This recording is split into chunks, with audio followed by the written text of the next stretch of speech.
અમરેલી કોંગ્રેસ નેતાઓનો એક જ સૂર, દેવા માફી જ ખેડૂતોનો ઈલાજ છે. દેવા માફીથી જ ખેડૂતો ફરી બેઠા થઈ શકે. જિલ્લામાં ખેતી બચાવો સત્યાગ્રહ આંદોલન છેલ્લા 6 દિવસથી ચાલી રહ્યું છે ને આજે સોમનાથથી નીકળેલ કિસાન આક્રોશ યાત્રા પણ અમરેલીના આંગણે પધારેલ હતી. રાજ્યસભાના સાંસદ શક્તિસિંહ ગોહિલ, પાલ આંબલિયા સહિતના નેતાઓ ટ્રેક્ટર મારફતે અમરેલીના આંગણે રાજકમલ ચોકમાં ખેતી બચાવો સત્યાગ્રહ ધરણા પ્રદર્શનમાં પહોંચ્યા હતા ને નેતાઓને માત્ર દેવા માફી જ ખેડૂતોનો ઈલાજ છે, દેવા માફીથી જ ખેડૂતો ફરી બેઠા થઈ શકે તેવા સુર કોંગી નેતાઓએ કર્યા હતા ને ધરણા પ્રદર્શન પૂર્ણ કરીને પદયાત્રા દ્વારા શક્તિસિંહ ગોહિલ, પૂર્વ નેતા વિપક્ષ પરેશ ધાનાણી, કોંગી નેતા પ્રતાપ દુધાત, પાલ આંબલિયા, લલિત વસોયા, જેનીબેન ઠુમ્મર સહિતના ખેડૂતો સૂત્રોચ્ચાર કરતા અમરેલી કલેક્ટર કચેરીએ પહોંચ્યા હતા ને દેવા માફીની માંગ સાથે ખેડૂતોએ સ્પર્શતા 15 મુદ્દાઓ રજૂ કરીને કલેક્ટરને આવેદનપત્ર પાઠવીને ખેડૂતોની વેદનાઓ વ્યક્ત કરીને ખેડૂતોનો અવાજ બનીને સરકાર સુધી રજૂઆત કરવાની લાગણીઓ કોંગી નેતાઓએ વ્યક્ત કરી હતી. ત્યારે રાજ્યસભાના સાંસદ શક્તિસિંહ ગોહિલે ખેડૂતોના દેવા માફ કરીને જગતના તાતે કમોસમી માવઠાના મારથી આત્મહત્યા કરેલ ખેડૂતોને 25 લાખનું વળતર અને ખેડૂત પરિવારને એક સરકારી નોકરી આપવાની માંગ કરી હતી. આક્રોશ યાત્રા સાથે ખેતી બચાવો સત્યાગ્રહ આંદોલન કરતા નેતા પ્રતાપ દુધાતે સરકાર સમ સહાયના નામે નાટક કરીને ખેડૂતોની મજાક કરી છે. જ્યારે ગૃહિણીના બજેટનું મીઠું ચટણી સમાન સહાય જાહેર કરી હોય ત્યારે સરકારે દેવા માફી કરવી પડશે, નહીતર અમરેલીથી ખેડૂતોની દેવા માફીની લડાઈ આખા ગુજરાતમાં ફરશે અને ભાજપના ધારાસભ્યોએ દેવા માફીના પત્ર પાઠવ્યા, એને અભિનંદન પણ દુધાતે પાઠવ્યા હતા. આપણો દેશ એક કૃષિ પ્રધાન દેશ છે અને કૃષિ પ્રધાન દેશમાં ખાસ કરીને આપણા ગુજરાતમાં કાલે સરકારે પણ સ્વીકાર્યું કે વર્ષો પછી એવી પરિસ્થિતિ પેદા થઈ કે જ્યારે ખેડૂતોનો માલ દિવાળી ઉપર સંપૂર્ણ તૈયાર થયેલો હતો અને ત્યારે એકાદું ઝાપટું કે થોડો વરસાદ નહીં, લગાતાર વરસાદ પડ્યા કર્યો. પરિણામે જે આ બિયારણથી માંડીને ખાતર, નિંદામણ તમામ ખર્ચાઓ ખેડૂત કરી ચૂક્યો હતો અને માલ તૈયાર હતો, મોઢામાં કોળિયો આવે, એ સમયે સતત વરસાદથી સંપૂર્ણપણે પાક ધોવાઈ ગયો, ખેડૂત બરબાદ થયો, ખેડૂતો આત્મહત્યા કરવી પડે એવી સ્થિતિ થઈ અને આત્મહત્યા કરી રહ્યા છે. ત્યારે સંવેદનશીલતા સરકારમાં ઊભી થાય એ માટે હું અભિનંદન આપીશ. જાગૃત ખેડૂતોને, મીડિયાના મિત્રોને, યુટ્યુબરોને, સોશિયલ મીડિયાને, વિરોધ પક્ષના મિત્રોએ ભેગા થઈને અવાજ બુલંદ ન કર્યો હોત તો કાલે સરકાર બોલી એટલું બોલી ના હોત. પરંતુ એ જે જાહેરાત થઈ છે એ માત્ર ને માત્ર 2 હેક્ટર માટે. શા માટે? જેનું જેટલું વાવેતર એને એટલું વળતર. અને આ માંગવાની, આ પૈસા માંગવાની ખેડૂતને જરૂર જ ના પડત જો પાક વીમા યોજના આખા દેશના તમામ રાજ્યો માટે પાક વીમા યોજના છે.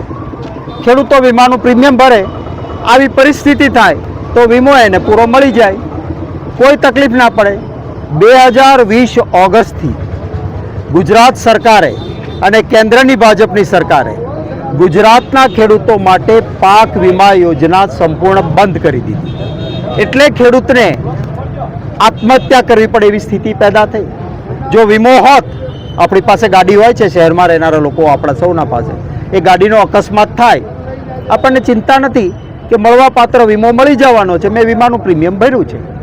આખા દેશના ખેડૂતોને આ લાભ મળે છે.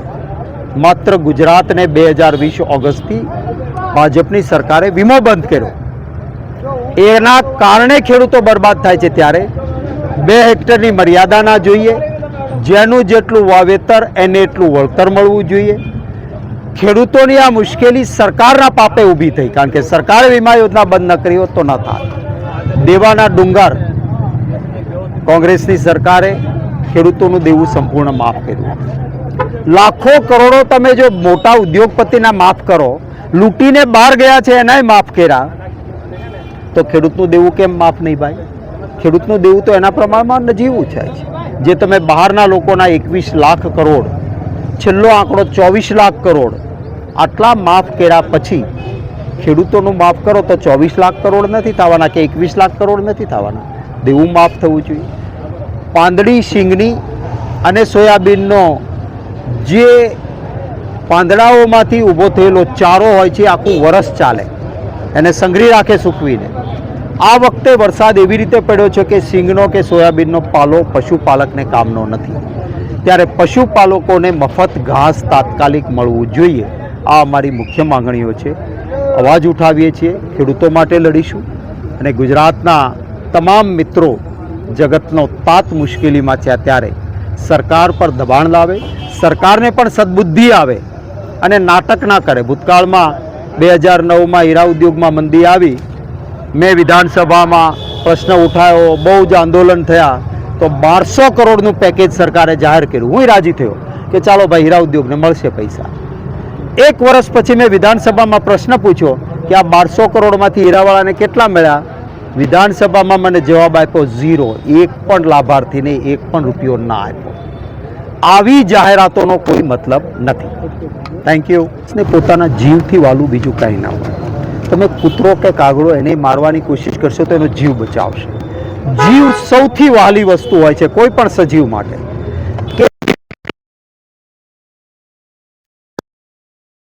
કરી છે કે આવા જે ખેડૂતોએ અમારા સિહોર તાલુકામાં એક બ્રાહ્મણ વ્યક્તિ આત્મહત્યા કરી, જામનગર દ્વારકા જિલ્લામાં એક આહિર, તો ક્યાંય અન્ય વર્ગના કોઈ આ રીતે જુદી જુદી વર્ગ ધર્મ જ્ઞાતિના લોકો જેના પરિવારમાંથી આત્મહત્યા થઈ છે અને 25 લાખ રૂપિયા સરકાર આપે અને એ પરિવારમાંથી એક વ્યક્તિને સરકારી નોકરી આપે. આ પણ મેં માંગણી કરી છે. સત્યમાં માફી નહીં થાય તો શું કરશો? આગળ રણનીતિ શું?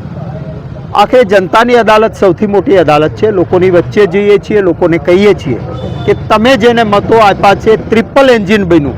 સ્થાનિક સ્વરાજમાંય ભાજપ, રાજ્યમાંય ભાજપ, કેન્દ્રમાંય ભાજપ, અને તમારી મુશ્કેલીમાં જો તમારું દેવું માફ ન થાય તો તમારે આને સાફ કરવા જોઈએ. એ જનતા નિર્ણય કરશે.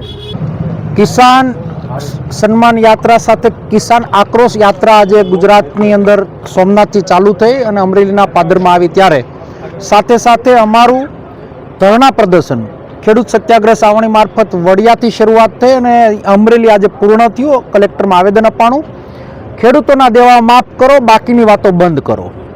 ખેડૂતોના દેવાની વાતોની અંદર ગઈકાલે ભારતીય જનતા પાર્ટીની સરકારે ક્રૂર મશ્કરી કરતું એક પેકેજ આપ્યું.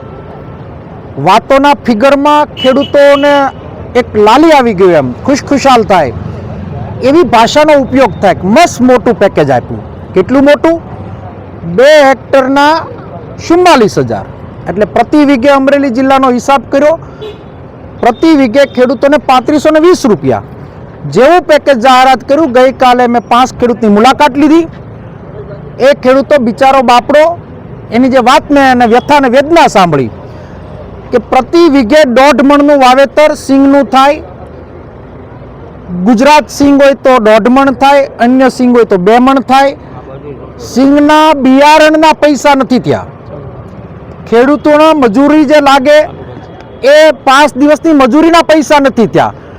રહોડામાં ગૃહિણીનું મોટું પેકેજ આપ્યું એવું ક્યારેક બોલતા હોય, પણ પેકેજની અંદર નમક અને ચટણી બરાબરનું આ પેકેજ છે. ખેડૂતોની તાડપત્રીના પૈસા નથી થયા. ત્યારે ખેડૂતોના દેવા માફ થાય બુલંદ વાત સાથે આવનાર દિવસોમાં ગામડે ગામડા ખૂંદવાના છે. ખેડૂત સત્યાગ્રહ સાવણી એ આખા ગુજરાતભરમાં જશે. આ વાત જે અમે ચોકમાં બેઠા હતા ત્યારે સત્યતાની સાથે પાયલ કાંડ વખતે બેઠા હતા, એ ચોકની અંદર આજે અમે જાહેરાત કરી. જેમ પાયલને ન્યાય અપાયો એ પ્રમાણે ખેડૂતને ન્યાય અપાવવાના અમારા સંપૂર્ણ પ્રયત્નો રહેવાના છે. ખેડૂતો અત્યારે એની ઢાલ બનવું એ અમારી ફરજની વાત છે. રાજધર્મ નિભાવવાનો છે, નહીં કે ભારતીય જનતા પાર્ટીની જેમ રાજકારણ કરવું. આવનાર દિવસોની અંદર ખેડૂતોને ઉજાગર પણ કરશું અને દેવા માફીના નારાને બુલંદ બનાવશું. અને મને વિશ્વાસ છે કે ગુજરાતના ખેડૂતો જાગશે, બોલશે અને રહેશે. તો આજ નહીં તો કાલ ગુજરાતના દેવા માફ કરવા પડશે, કરવા પડશે અને કરવા પડશે. જો આ સરકાર દેવા માફ નહીં કરે તો જ્યારે પણ કોંગ્રેસની સરકાર બને ત્યારે દેવા માફ એટલા માટે કરશે કે આજે દેશની અંદર કોઈ દેવા માફ કર્યા હોય તો મનમોહન સિંહે દેવા માફ કર્યા, કર્ણાટકની સરકાર આજે ખેડૂતને મદદ કરે છે, તેલંગાની સરકાર આજે ખેડૂતોને મોટી મદદ કરી રહી છે, રાજસ્થાનની અંદર દેવા માફ કર્યા, મધ્યપ્રદેશમાં દેવા માફ કર્યા, છત્તીસગઢમાં દેવા માફ કર્યા, પંજાબમાં દેવા માફ કર્યા, હરિયાણાની સરકારમાં તપાસ કરી લી. આ મીડિયા, સોશિયલ મીડિયા કોઈ પણ બોલતા પહેલા એકવાર આરટીઆઈ કરી લો. આ જેટલું હું બોલ્યો છું કેટલું ખેડૂતોને આ સરકારોએ આપ્યું છે એની આરટીઆઈ કરી અને નિર્ણય ખેડૂતના દીકરા કરે. સોશિયલ એક્ટિવિટી કરતા સોશિયલ મીડિયાવાળા યુટ્યુબરોનો ખૂબ ખૂબ આભાર, સાથે સાથે તમારા પત્રકારોનો દિલથી આભાર, ટીવી ચેનલોનો આભાર અને બધા પત્રકારોએ સહકાર આપ્યો છે આ મુહિમની અંદર. ભાઈ કેટલાક પાટીદાર સંગઠનોએ ચૂંટણીમાં અનામતની માંગ કરી છે સુરત. આ વાત ખેડૂતોની છે, અનામતની વાત એ જેને વાત કરી એ વાત કરે. મારી વાત ફક્ત ખેડૂતોને લગતી છે. 18 વર્ણને લાગુ પડતો આ પ્રશ્ન છે. ગામડામાં રહેતો કાઠી, કોળી, દરબાર, આહિર, દલિત, ભરવાડ, માલધારી, રબારી કોઈ પણ સમાજ ખેતી સાથે જોડાયેલો છે. આ 18 વર્ણનો પ્રશ્ન ઉપસ્થિત થયો છે ત્યારે કોઈ બીજી વાતમાં નહીં પડતા, ફક્ત ખેડૂતના દેવા માફ થાય આ વાતની સાથે અમે વળગેલા રહેવાના છે અને આ વાતને અમે આગળ વધારવાના છે. સરકારનો સામે ભાજપના જ નેતા નારાજ છે, રાજીનામા આપ્યા છે. ગઈકાલે રાત્રે 1 વાગે માર્કેટિંગ યાર્ડના ડાયરેક્ટર રાજીનામું આપ્યું. ભાજપના અમુક માણસોની આત્માઓ પણ જાગી અને અભિનંદન આપું છું. ખેડૂત માટે આ લોકોની આત્મા જાગી. અમારા વિસ્તારના પૂર્વ ધારાસભ્ય કાળુભાઈ પત્ર લખ્યો, ધારાસભ્ય જેવીભાઈ કાકડિયાએ પત્ર લખ્યો, દેવા માફીનો પત્ર કુમારભાઈ કાનાણીએ લખ્યો. આ ભારતીય જનતા પાર્ટીના બધા લોકોને લાખ લાખ વંદન. આ જ પ્રમાણે આ મુહિમમાં અમને સહકાર આપે એવી અપેક્ષા.